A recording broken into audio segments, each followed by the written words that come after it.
have birds, are you okay to give them the seeds that you usually give them? What should I do if I have birds and, they sell the seeds? What options can we have to feed them? Seeds, are you talking about Pesach or are you talking about? Yes, for Pesach. The problem, I can look it up, but the problem is not with all of the seeds.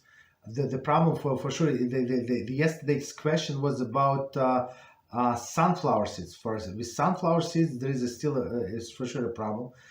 There is a problem with mustard seeds and few other seeds that we can check, but the problem is not all of the seeds. It's just some of them. So maybe if I can get a list of all of the seeds, and the seeds is not, it's kidneys. Kidneys. So if you remove this, let's work on a list first, right? Let's get the list, and then we'll see what to do. So if you get like your own mix without flower seeds and without these forbidden seeds, there should not be any issue, right? Okay. Oh, okay.